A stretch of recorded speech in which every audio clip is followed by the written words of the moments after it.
Let's talk more action. Let me bring Lucy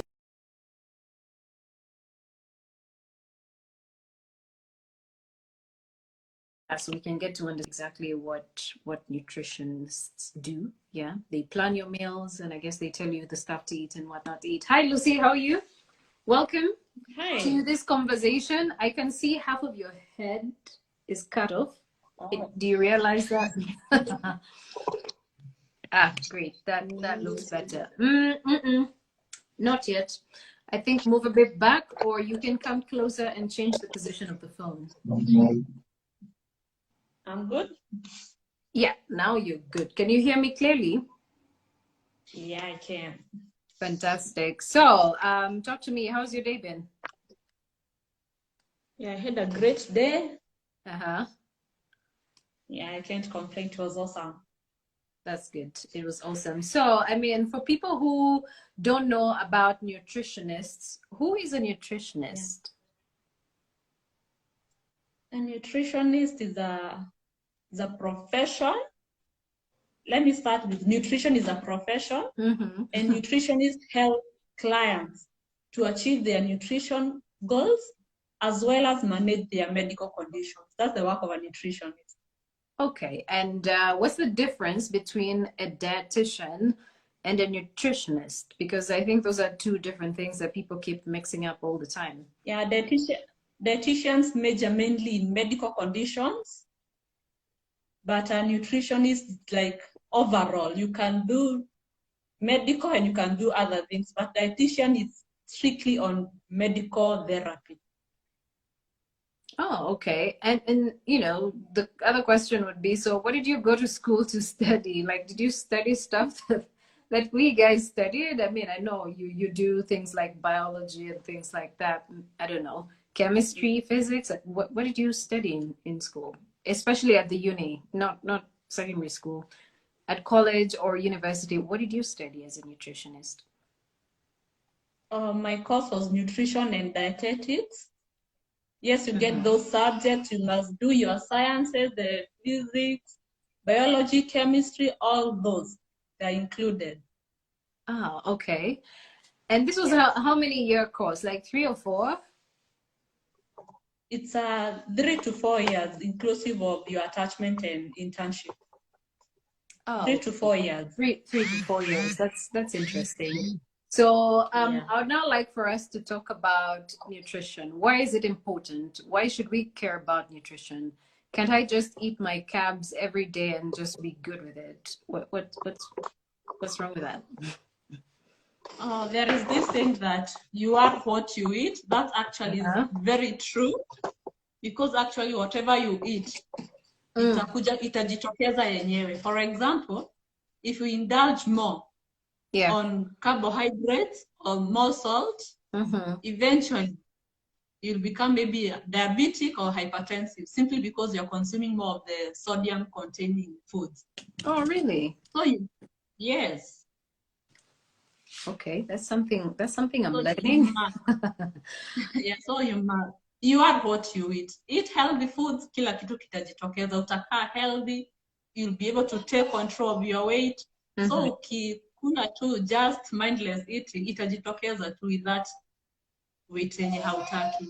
Okay, so let's now take it from the start, because when we are we born with better immune system or a weaker immune system? Because we start to build it from that point on.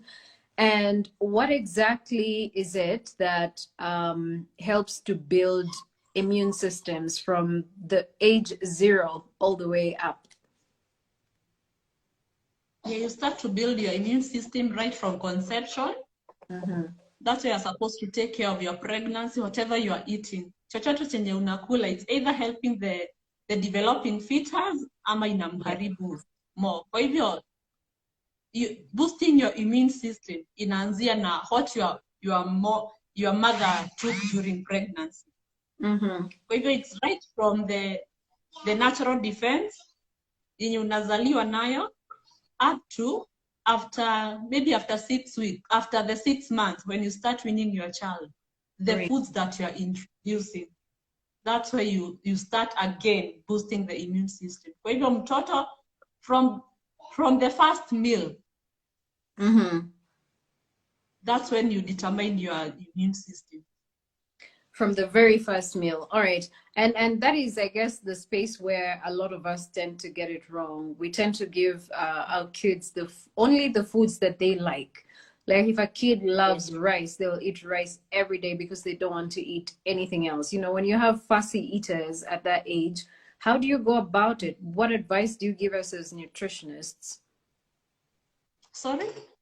When children are growing up, they have their favorite meals and they expect that they'll eat those favorite meals every single day. For lunch or dinner and for breakfast, they have specific things that they like.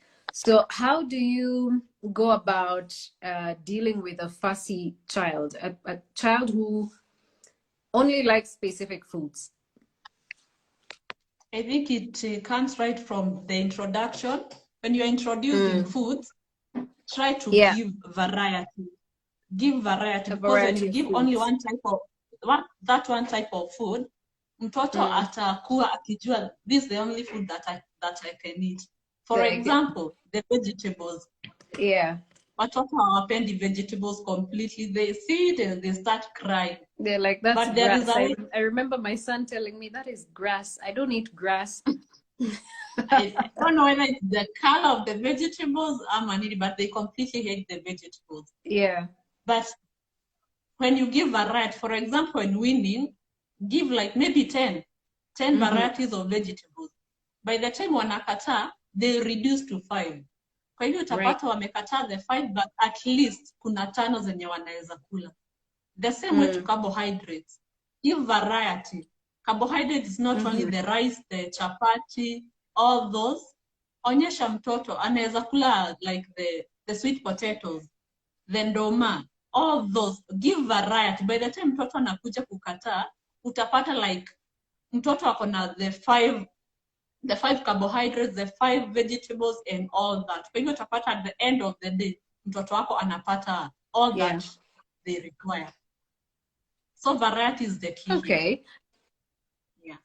That's interesting. Variety, yeah. And if you say variety is the key, what should they not miss out on? Like, what are the core foods that they must have on their tables? Yeah, we have 3 major. Let me call them 4. We have the 4 major essential nutrients that must be incorporated in our diet. That is the carbohydrates that you need it for energy. It fuels our body. And the carbohydrates, these are the ngwashe, the sweet potatoes, ndoma, the rice, ugali, all those. You need them for energy. Then you need the proteins. These are the building blocks in our body.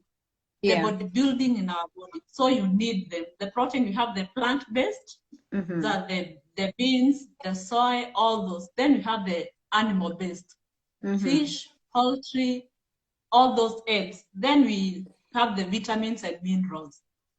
The ones that we require more for the protective.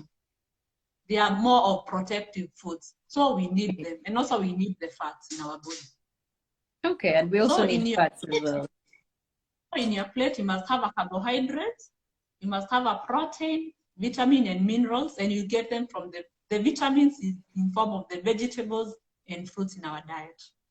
That's amazing. And so because sometimes you see that kids are being given supplements, you know, they're, I don't know, being given multivitamins, or they're being given, I don't know, whatever, vitamin C or D, or, you know, just the general, you know, multivitamin. Why? Is it because they lack something? They have less of something?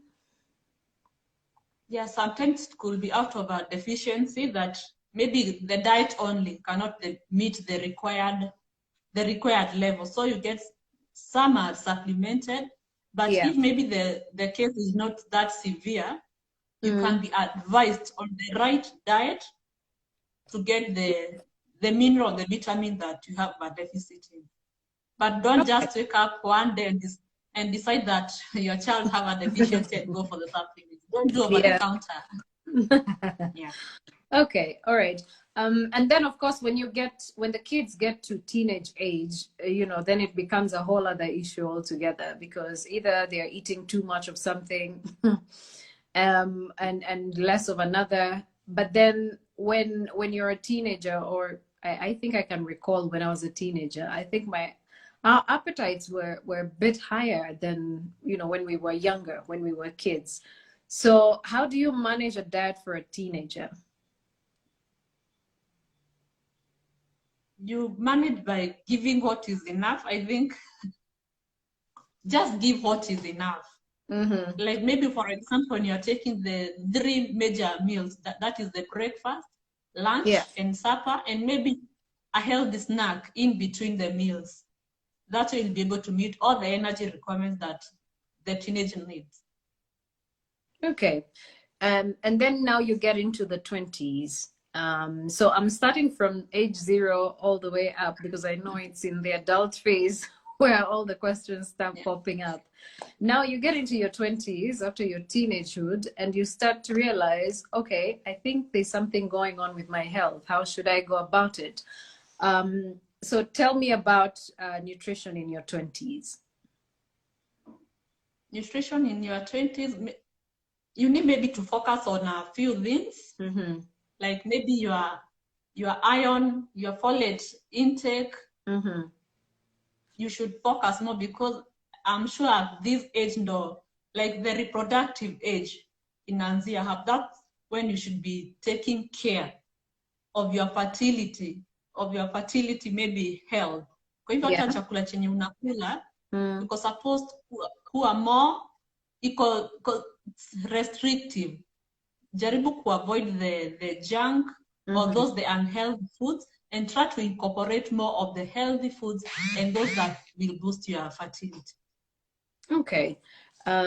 So that is in all of the 20s. Now, of course, you get into the 30s and then you start realizing, okay, hold up. I think my skin is starting to dry up. Now I'm in my 30s, and you know, of course, there are some things that are new to me now. Like, I never used to have like things like hormonal acne.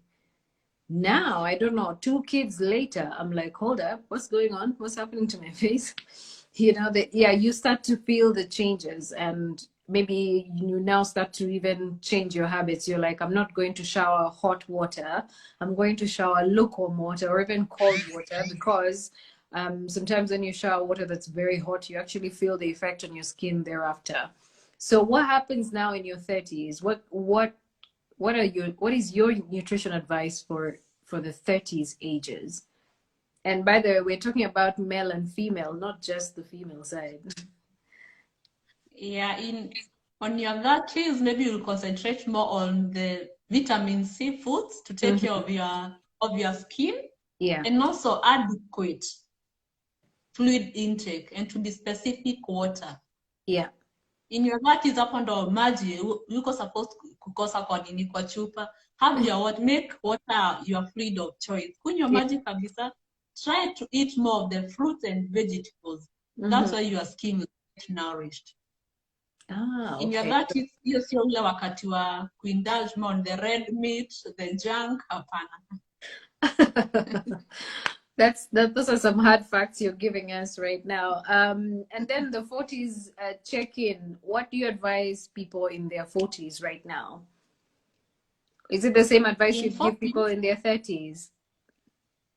No, I think in 40s, I'll start considering the non-communicable diseases.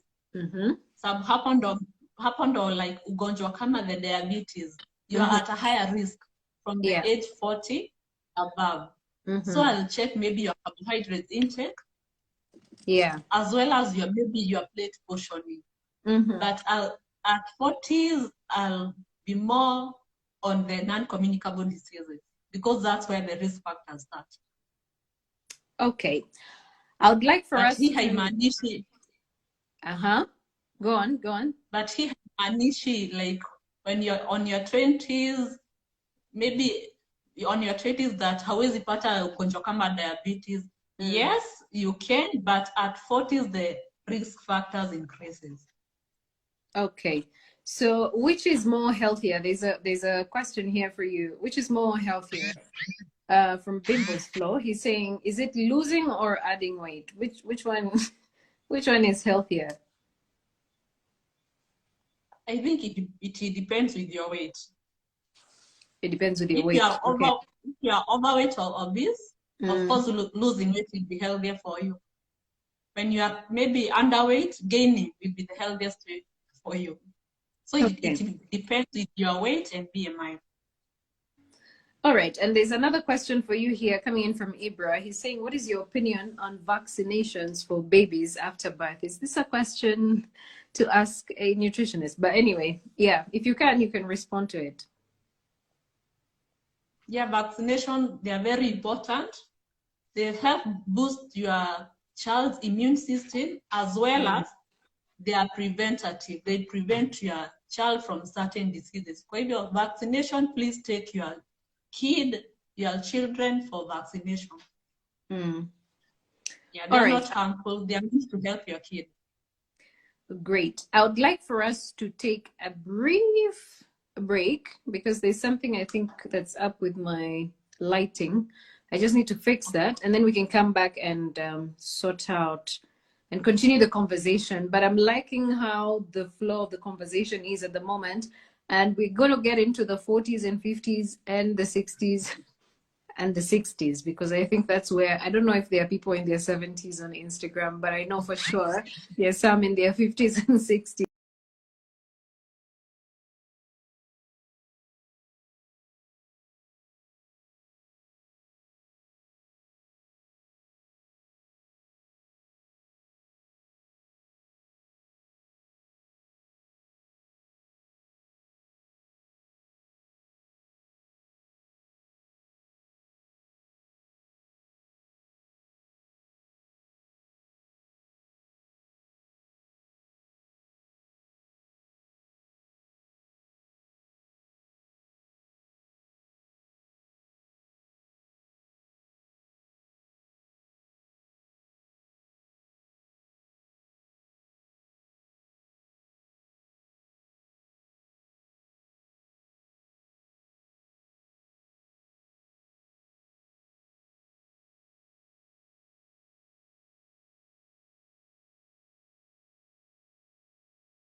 better. Well, I was starting to wonder my lighting, and I wasn't very comfortable about it. But yeah, age of the 30s.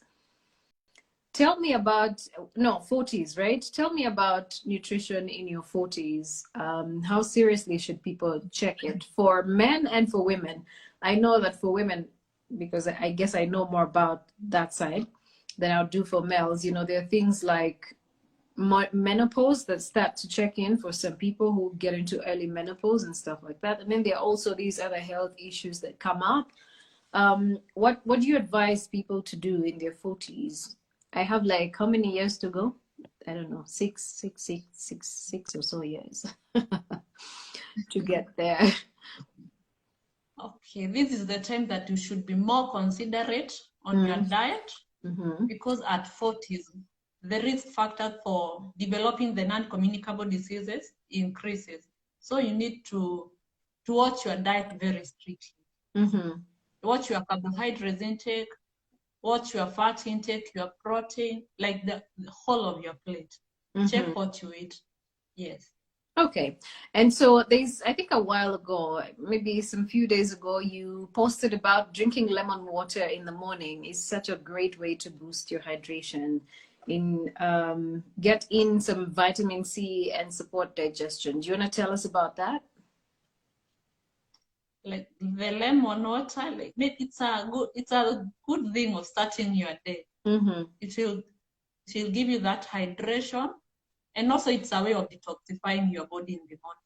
So it will help you in hydrating, detoxifying, and also lemon's a good source of vitamin C. It will take care of your immune system and also your skin. So taking lemon water in the morning is a great way of starting your day. All right. Before you eat anything, you start with lemon water. Before you put anything in your system. Lemon water, yeah, or even plain water, it can. All right. Okay, even plain water is fine. All right. So let's now look at something else that you posted. You said a digestive system slows down with age. So high fiber fruits, vegetables, and whole grains are as important as ever. You want to tell us more about that as well? Yeah, because with age, there is that slow digestion, like your body is undergoing maybe wear. Maybe, can I call it wear and tear? Yes. Yes, Yeah, wear and for tear. lack of a better word, wear and tear. So you find that with advanced age, like cases of constipation, they are there. So that's the time maybe you need to take more of the soluble fiber to take care of your digestive system and also aid in digestion. Yeah. Yeah. So you need to take your fruits and vegetables very generously. Fruits and vegetables. Wow, are we going to be safe around here? We're going to start eating fruits and vegetables and drinking spinach. I've seen people drink spinach and I'm like, gosh, I'm not yet there yet. I haven't brought my mind to drinking spinach, not yet.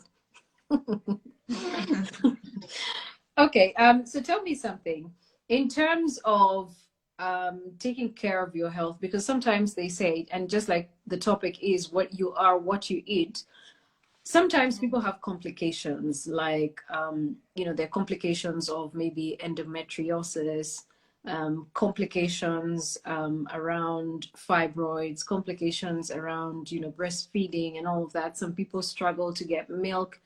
And it can go on for like 2 weeks, when they're new moms, there's a whole struggle to it. What role does nutrition play in making these complications less painful? Like in cases of maybe fertility, the endometriosis, and cases like PCOS, as a nutritionist, we come in to ease the symptoms. For example, in PCOS, we find that most of people who are battling with PCOS are obese or overweight. So as a nutritionist, when I come in, I'll try to tailor-made a diet that will help in losing weight.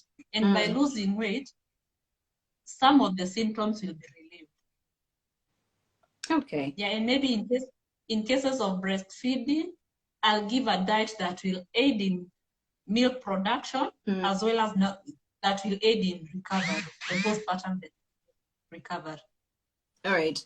And when it comes to meal plans, which is something that I know that you also do, what determines what meal plan someone should have? Is it determined by what their requirement is, what they want to do with their health, or how do you come up with a meal plan for your clients? Yeah, meal plans are very individual.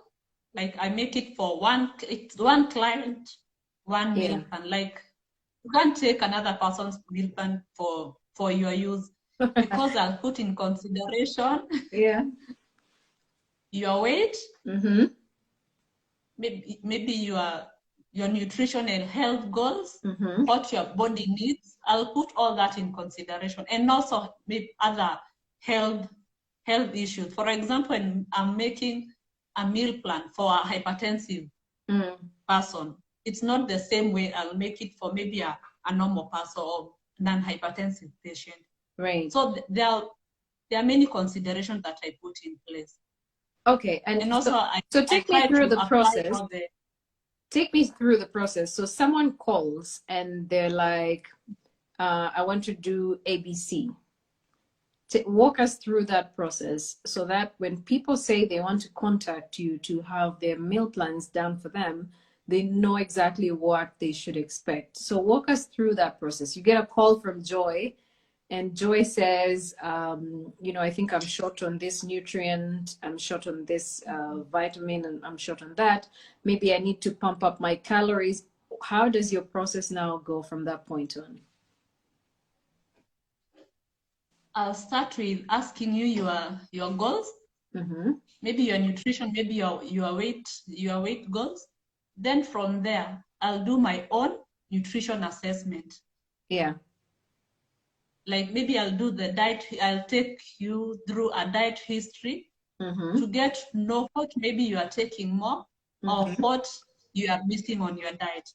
Then from there, I like making diet based on maybe your financial status. I cannot recommend something that you cannot afford. Maybe what you can, I'll work with what you can afford. That's how I go about it. Oh, okay. So it depends on the budget. So where there's a budget, then that makes for more allowance for an increased meal plan. Is that what you're saying? I'll try to maybe, for example, let me give an example, maybe proteins. If you cannot afford fish and you can afford egg, I'll work for eggs. I'll not go for the fish. So I'll work with your economic and financial status, and also what your body requires. I'll try to put that in consideration. All right. And so now when it comes to issues to do with working with natural products, because I think that's what nutrition is all about. You try to encourage your clients to only go for the organic products or organic foods. Why is this important to eat organic foods? Maybe, for example, if you, mostly the weight loss. You find people are going for all the weight loss products, the magical pills. But these things are temporary. When you take them, yes, you'll get the weight that you want.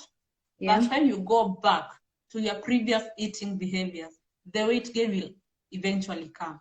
So the plan should be a long-term, not those short-term for the pills and all those products. It should be a long-term eating plan. Yeah, go for the foods. Don't go for the pills and other products, because the change will be only temporary. So I've seen some people say that they can't afford the all man, all woman, all teen, is it? Yeah. And all these other supplements that are out there in the market. What are the alternatives to all of these supplements? Because if they are deficient on something, but then they can't get it, and especially, and I know you did mention that, what we're supposed to be eating at the different stages of our lives, in our teens, in our 20s, 30s, and 40s. But when you can't afford these all woman, all whatever supplements, what are the alternatives? The alternatives is the food that you're taking. Mm-hmm. There are foods that are rich in specific nutrient and vitamin. That's why you can get anything that you're deficient in. Right. If you cannot afford for example, for the omega-3, if you cannot afford the omega-3 supplement itself, there's an option of healthy fish. You can go for the fish. So you don't have to worry about the supplementation. You can actually get the nutrients, the vitamins from the diet. From the diet, right? That makes sense. In terms of complications that have to do with bones, because surprisingly, I got a message from someone who is 55 in my inbox, and they're like, "So what do I do if my bones are aging? How do I keep them active?" I guess. If it's severe, that's when we recommend supplementation. But if just maybe an okay case, you can consider taking the calcium-rich foods. Calcium. These are the milk products. You have the yogurt, all those, an egg, bone soup, all that will help in boosting your bone density. Bone soup, you said. Is it just any bone soup, or it has to be like beef, or what? When you say bone soup, can you be specific? I think we have a rat, we have the camel soup, Yeah. we have the beef one. I think all of those are healthy. All right. Another question that came through the DMs, and all of these people don't want their names to be mentioned, so please bear with us. Someone is saying here, when I have a complication, like a lower abdomen complication, is there any food specifically that can help me? Because I don't have endometriosis, but they're telling me that my fibroids are growing bigger. Okay, can't make maybe an assumption of what the person is suffering from, but maybe it could be maybe irritable bowel syndrome or any other condition. I think I'll be in a better position to advise if I know exactly what the person is suffering from. Okay, all right. But then because they've mentioned that their fibroids are growing bigger, I guess that's where the issue is. And because she mentioned fibroids, it actually brings me to a conversation. I have a cousin who I think had a surgery. She had fibroids, so they had to like get them out. But then some of the advice the doctor gave her was that in every meal of hers that she has, there has to be garlic in it. What is the importance of garlic in all of this mix? Garlic has something that we call the allicin. It is a sulfur-containing compound, and it helps like in digestion, and also it is a great antioxidant. So the sulfur containing the allicin in it, the one that gives all these benefits. So the garlic is very good. You can take it either raw or in your salad. Right? To help. Raw or raw? Yeah. Yeah, if you can't consume it raw, you can just cook it.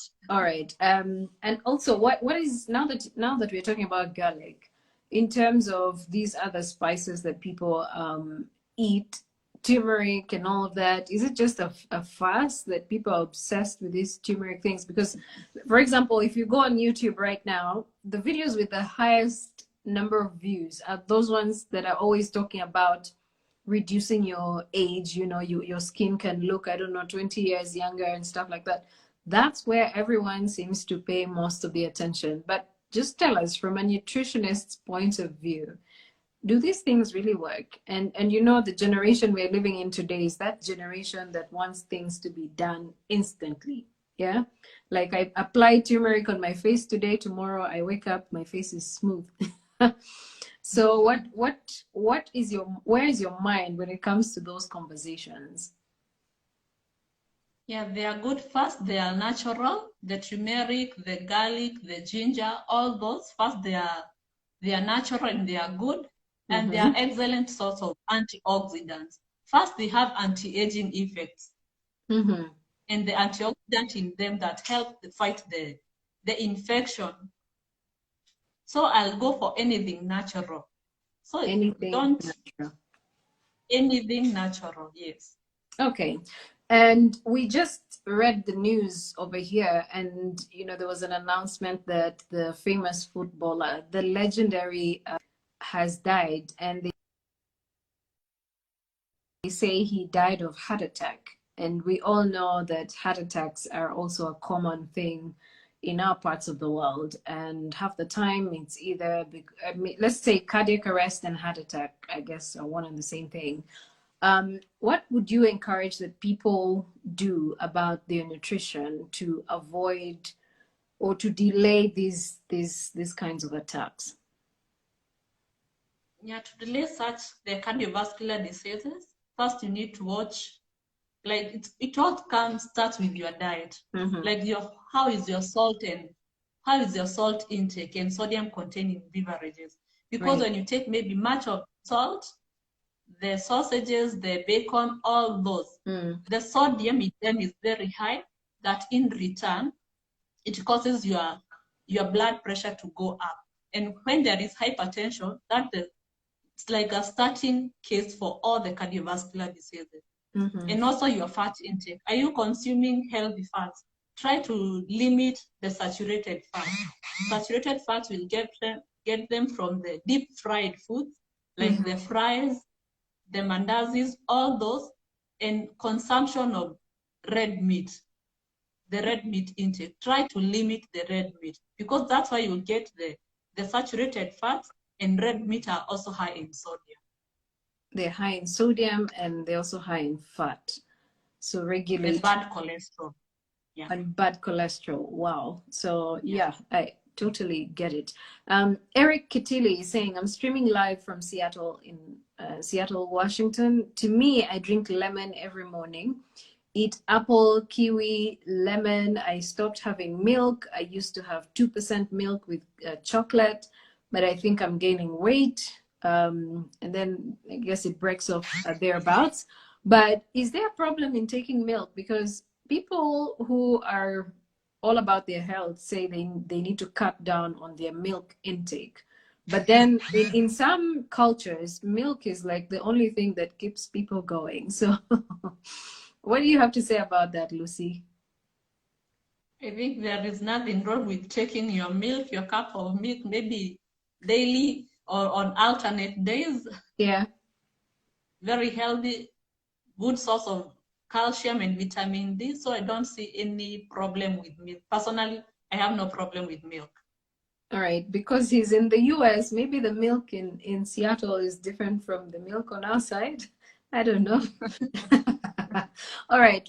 But yeah, Eric, that's a good point that you just raised there. Sami Rono is saying, which foods should I eat to reduce weight? Because I don't eat meat, but I'm growing big. You see, in weight gain, the proteins are bodybuilding, Yeah. but carbohydrates are the energy giving and the source of weight. So when you are watching your weight or you want to cut down the excess weight, watch your carbohydrates intake. You can go for a low carbohydrate diet. Try to limit some of these refined and added sugars, carbohydrates. Yeah. That's when you'll be able to maybe to achieve that goal of weight loss. But it is the carbohydrates, not proteins. All right. Sami, I hope you heard that. And also Eric is saying, I don't take sugar too, only honey, but I love meat and fish. Is that where his answers to his weight gain could be? In meat and fish? But fish, not really. Not really. Yeah. Not really. Yeah. All right. And so let's talk about these other complications. As you know, and I'm sure you've talked about this on various platforms, when it comes to cancer, cases of cancer, they're so high that, you know, either it could be an issue to do with diet, or it could just be an issue to do with the environment. I don't know what it is, but I want to hear your perspective, because there are increased cases of lung cancer, increased cases of all the types of cancer, the different types of cancer, lung cancer, throat cancer, breast cancer, and all of that. There's just too many complications. What is your take on it? How do you, as a nutritionist, play into conversations of reducing or curbing the numbers of cancer patients or cancer deaths? Okay, what happened? I think did we lose her? Did we lose her? Guys, if you have any questions, I would like to encourage you to just go to the questions section just down below.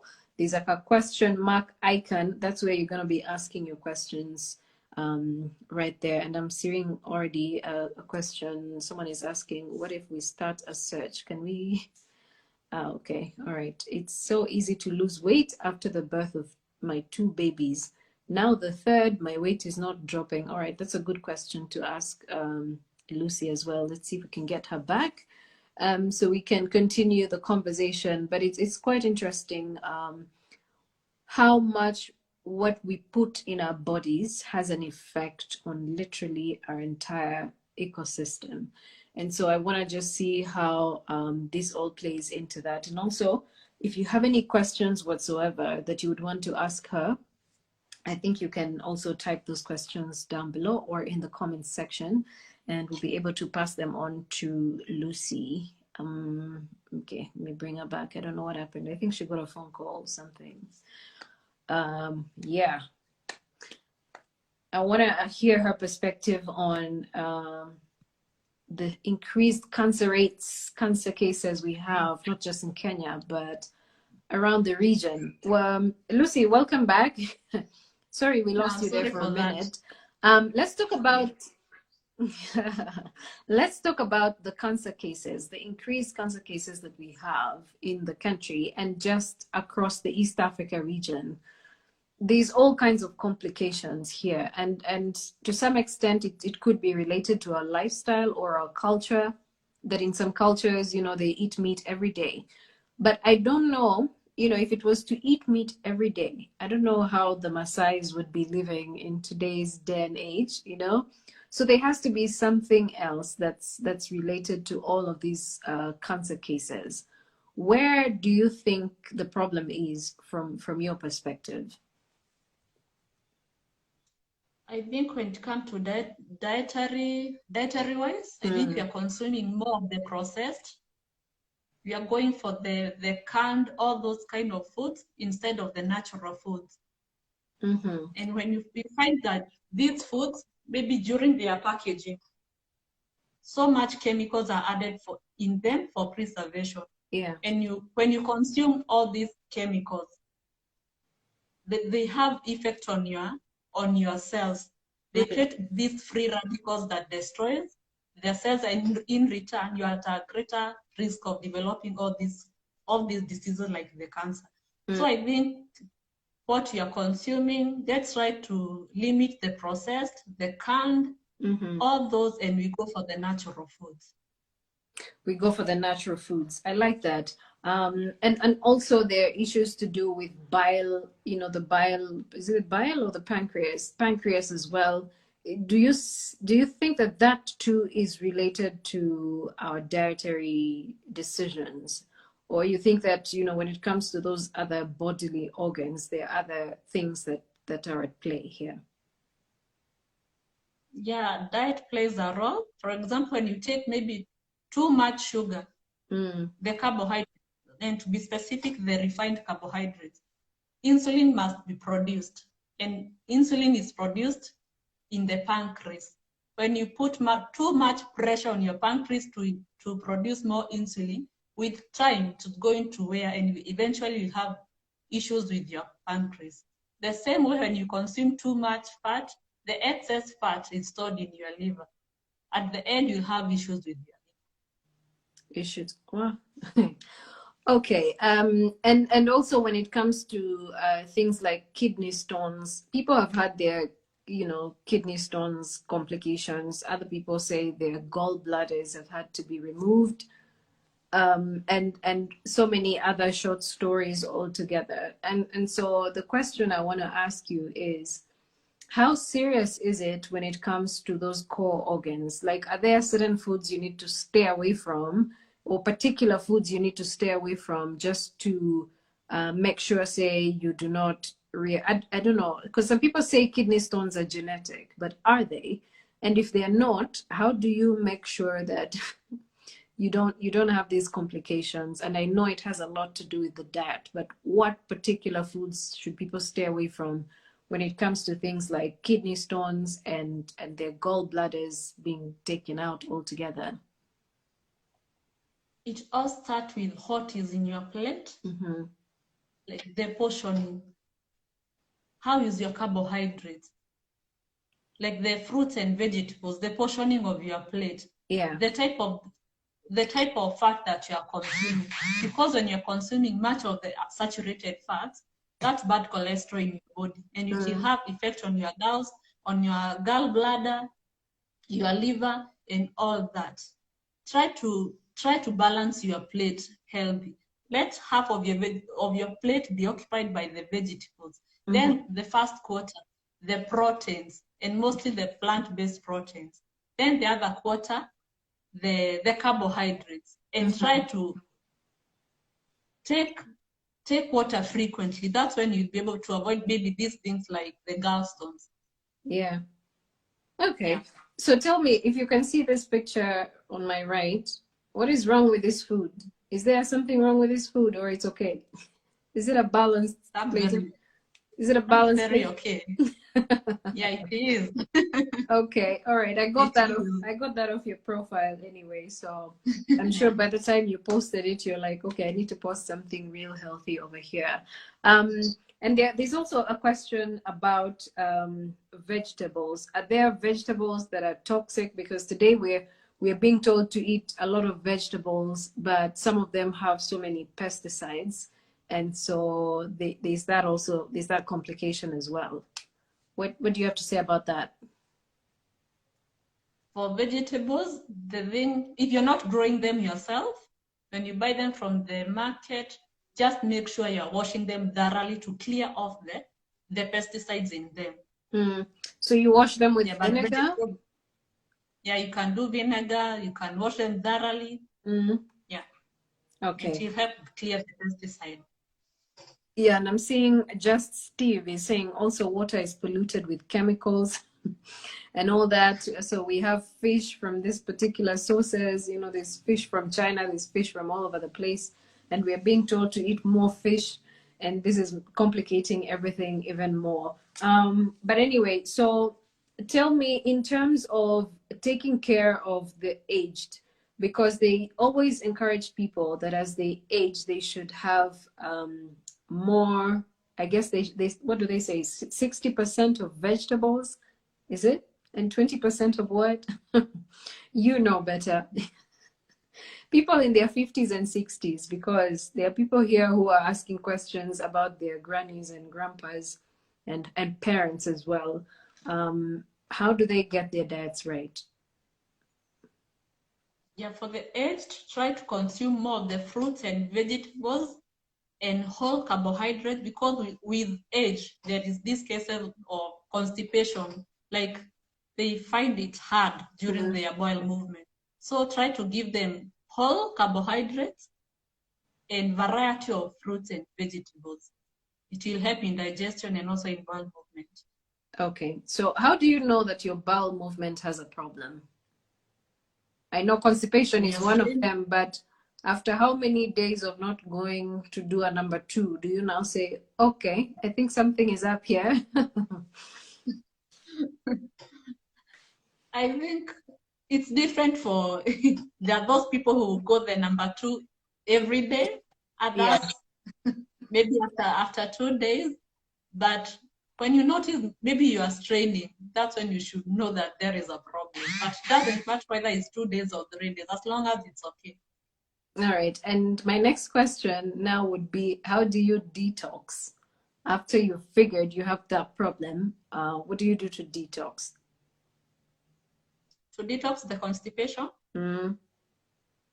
Without having For to constipation, buy, I don't know, what are they called? What are they called?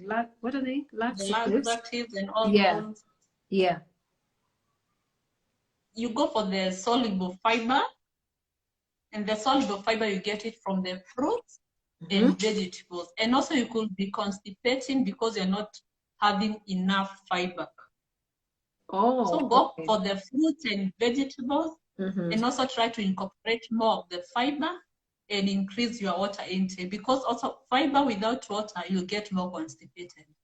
That's very true. All right. Another question for you here.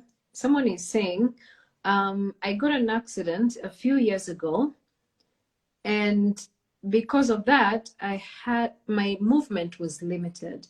And so I have to eat particular meals to avoid putting on weight. But I feel like that is denying my body the food that it's meant to, the food that it's meant to have. How do I go about this issue? I don't think, maybe I don't know the diet that maybe you are limiting yourself from, but whether your movement is limited or not, you're supposed to take all the body that requires. You should have a carbohydrate in your diet, Yeah. a protein, He's actually all saying, those. he's saying that he Yeah. was told not to eat ugali. What is the alternative for foods like that? You have things like sweet potato, you have things like ndoma, all those. And also, I don't think that ugali is bad, only the portioning of your ugali that matters. The portioning, yeah? Yeah, I like that. All right, next question. What do you advise? And in fact, let me pop it up here. I think, let me see. Yeah, there you go. I don't know, are you able to see that? You're saying, Mama Baraka is saying, it was so easy to lose weight after the birth of my two babies. Now the third, my weight is not dropping. Yeah, my weight is not dropping. What do you have to say, Lucy? Just be patient with your weight. Watch what you are eating. Maybe during your third pregnancy you overate. I don't know, but just be patient with your weight. Watch what you are eating, and eventually you're going to get that desired weight you want. All right. This is Shah is saying limit sifted rice and take wholemeal flour that is not highly refined or processed. I think that was in response to the person who asked about them being asked to stay away from ugali and stuff like that. There's another question here. Do you think eating more fruit can make you lose weight easily? Easily is the key word. Yeah, fruits they have less calories, so yes, they help in weight loss. They But help you in can't weight take loss. maybe too much fruits, but also you're taking too much carbohydrate. They can't work like that. Okay. There's a question here from a 29-year-old. Ooh, okay. Anonymous. I am trying to look younger. I miss my teenage skin. Here we go. So, there are quite a number of us. I miss my teenage skin. And I'm being told that omega-3 helps build collagen, but I cannot afford the supplements. And I don't like fish. So what am I supposed to do? It's a complicated one. Well, maybe for the omega-3, maybe if the person wants specific the omega-3, you can get it from the seeds. It is there in the chia seeds. You can get it from the flax seeds. Like all seeds and nuts, you can get the omega-3 there. And also try to incorporate more of the vitamin C to help in your skin and collagen. Vitamin C helps with the skin, yeah. All right. Now that you've said that, when you say collagen, is it only found in fish, or there's some other foods that you said chia seeds, and you also mentioned something else? But what if these chia seeds are not easily accessible? What if maybe she she feels like even the chia seeds are not something for her to go for. What are her alternatives? We have other nuts and seeds like the safflower, the macadamia, the almonds, all those you get the omega-3 from them. So there are so many alternatives. All right. Next question for you. And actually, it has also been asked, I think, in the comments here by someone called Bimbo's Flow, who is saying, what are some thoughts on rugby players' nutrition? And then there's someone here also who is saying, I'm building muscle for, I'm building muscle because of the kind of work that I do. I think he says he's, what are they called? The bodyguards, yeah? The clubhouse bodyguards. And I think one of the requirements is for them to build mass. Is it muscle? Yeah. What foods can I eat to build muscle? And then there's another question, similar question, but now from a female who is saying, what foods do I need to eat to build muscle? Because, because I feel I need to add weight. For building muscles. So these are these are two different genders, male and female. So have that in mind. That's when the proteins come in, because the proteins they help build the muscles. So you need to consume much of the complete proteins, the healthy ones. These are the fish, the poultry, all those.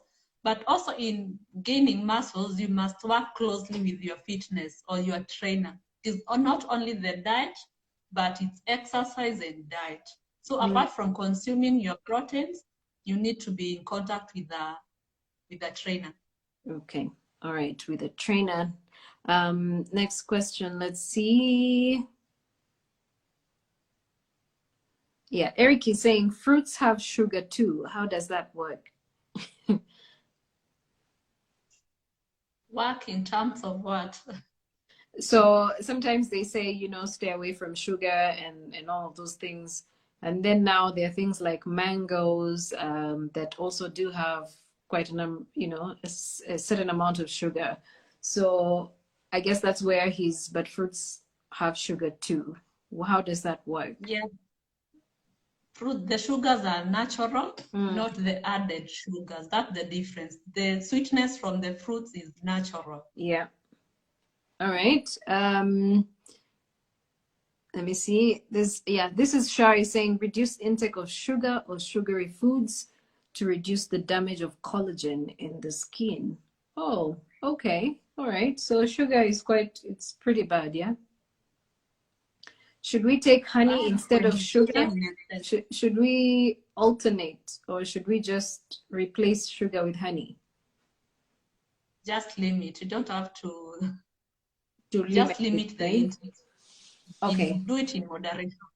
All right. There's also another question for you here coming in from a gentleman who is saying, my eyesight is terrible and I'm being told carrots do not work on adults. What should I eat to improve my eyesight? By the way, that goes for so many of us over here. Plus, I don't know why it doesn't work for adults. For me, the carrots work for us because I just eat them. I just eat them raw. I don't know, but I don't see what they're doing for me. So I think I could also fall in that category of this gentleman here who is asking about his eyesight. Yeah, maybe the carrots, that is the vitamin A. When it comes to the sight, the vitamin A plays a role in it. Vitamin A rich foods, those are the carrots that contain the carotenoids.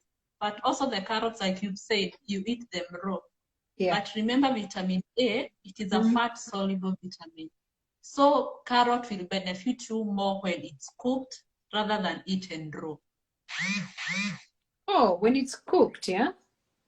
Yeah, because it's a fat-soluble vitamin. Okay, all right. And overcooking them is also bad, so... Yeah, you killed all the nutrients. Wow, all right. Someone is saying, I never understood why sugar gives tonsils. Honey does not. processed, non-processed? I don't know. Yeah, the sugar is highly processed compared to honey. The sweetness in honey is natural. So you find when you take much of the sugars, eventually your tonsils zitatokea. Yeah. Okay. How much do you charge per month for weight loss programs? I think maybe if you're interested, just DM me. Just DM Okay, me. it's a negotiable rate, yeah? Yeah, it's negotiable. Okay. Do you work with a rate card or you negotiate as per client's budget? It's rate card, but maybe I can consider 1 or 2 clients. Okay. Yeah. All right. And where do people get you when they want to get in touch with you? Besides DMing you, how else do they get in touch with you? Maybe through Facebook, my Facebook page, Lucy Chege. Here on Instagram at Lucy Chege M. And also maybe on WhatsApp. Okay. I can provide them with my number. Yeah, please. It's Please do. 0704 770 078. Okay. All right. And you're not afraid of being stalked? No, hiyo ni namba ya kazi, sio personal. Okay, so let's just put it out there. Okay. All right. So we're almost coming close to the end of our conversation, and I wanted us to wind up by you just talking to people about what exactly it means to just make sure that they get their body, they understand their body more, so that they're able to treat it right, to feed it right, so the body can also give back the same energy that it's being given. What would you like to say to that? I think by doing that, I'll give maybe healthy eating tips. This is general eating tips. Eat more of the fruits and vegetables. Limit the saturated fats in red meat and in fries. Plan your meals in advance. This will give room for variety and diversification. And also try to limit processed and added sugars. That way you'll be able to take care of your body, and also the body will take care of you. All right. And for kids, let's try to reinforce that culture of healthy eating in them. Make them understand that they can go for a week or even 2 without the fries and the sausages. Well, I have a 5-year-old, 5 going on 6. Trust me, it doesn't work so easily like that. When he says, I'm not taking porridge today, that's exactly what he means. And so it's crazy, by the way.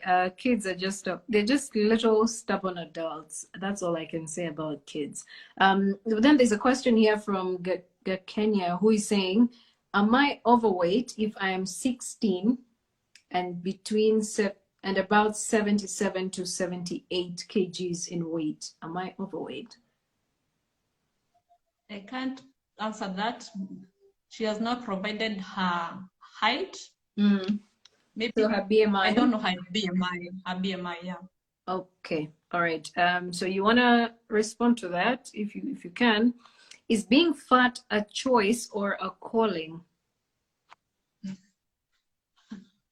Wow. Yep. That's a complicated question. All right. All right. Okay. I'm gonna skip that. Okay. One more question. Let me take a question off of Facebook, and there's someone who is saying, yeah, my mom is diabetic. How do I help her feel better? Because it's not the food that is stressing her. In addition to her just knowing that she has diabetes, it affects her appetite. First, I think it's acceptance. Just accept the condition and know that this is it's a chronic disease that has no cure, but well manageable with diet and medication. The first thing is to accept the condition, and also the people around that person. Make it easier for that person. Okay, for that person, right? And then when it comes to the foods, people with diabetes, what would you encourage that they eat, that they stay away from, and things like that? Because they already don't take sugar, some of them don't take salt. So what do you encourage that they eat more of? Encourage more of the vegetables, less of refined carbohydrates, and more of the whole grain.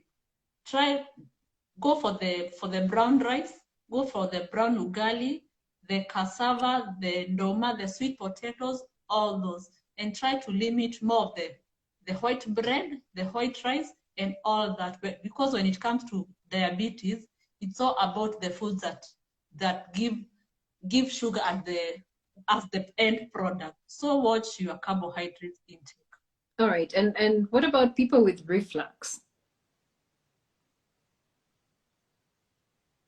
Sorry? People who have reflux, the reflux, what is the best way to explain it? Reflux is, it's like chronic, it's a chronic reflux where people constantly, it's like a constant heartburn that people have. And for some, it's chronic, like they have it from a younger age, while for others, it starts off on them in their 50s, sometimes in their 60s. Like when it comes to nutrition management in reflux, it's recommended maybe you take small but frequent meals. Don't go for one big plate, but you can try to take the small but frequent meals, and also don't just eat and sleep immediately. You can take 1 hour or 2 before you sleep, and that way maybe it can help in relieving the reflux. All right. Now let's get back to your career as a nutritionist. Does it pay? Was it worth it? Like, do you enjoy what you're doing? Do you feel like, okay, I went to school and I studied this, it's the right thing for me to have studied? Yeah, first it's paying, and I feel good as a nutritionist, but also it comes with its own challenges. Yeah. Like maybe most of the nutritionists are unemployed. Like it becomes a challenge when you are studying nutrition with the mind of getting employed. That's where the challenge comes in. And also there is this thing of people expect, like maybe say free services, they expect you to give information for free. I don't know why, but like that's right a now, challenge right? that we not right Sorry. not Sorry right if you now. felt that way. Yeah. Not like right now, like when a client approaches you, when you tell them like, I do this for consultation, I charge this for meal plans, like you find them they want like maybe for free. I don't know why, but that's a challenge we face as nutritionists. Right. I can imagine. So when people just call you and say, hey, by the way, so this and this is happening, so what do you think I should do? And they expect that you're just going to give them advice and all that. So how does that make you feel, and how do you react to those kinds of inquiries?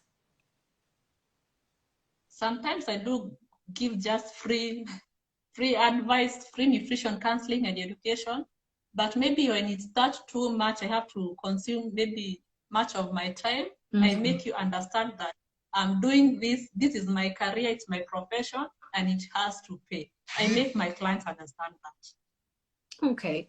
And have you ever turned down jobs for your clients? And if yes, how? Why? Not really. Yeah. Okay. All right. And so we can DM you, we can reach you on WhatsApp, and we can contact you on Facebook in case we want to get in touch, right? Yeah, for all your medical nutrition therapies, from weight loss, diet planning, that's baby weaning, PCOS management, all those, you can contact me, DM me, and I'll answer all your questions, and we can do a meal plan. for you. All right. Do you charge for consultation? If yes, how does that go? Yes, I do. Once you reach out to me, we can talk more. Okay. All right. And to those people who do intermittent fasting, this is a question that just came in, and hopefully it can be the last question. Intermittent fasting. Do you encourage people to go for intermittent fasting?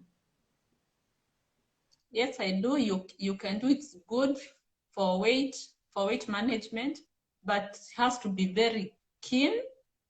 If you are maybe diabetic type 1 or type 2, you're having any eating disorder, you are pregnant, you are not supposed to go for the intermittent fasting.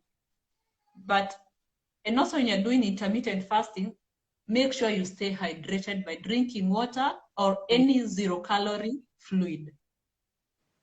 And also don't starve yourself in the name of intermittent fasting. Okay, carbohydrates are necessary for new moms, not just for breast milk production, but also for mental health and hormone regulation and more. Hormone regulation, really, carbohydrates. Yeah, that's one of the function of carbohydrates. Okay, all right. Anything else you would want to add in your final remarks? Talk to your fans. I see you have so many of them on here.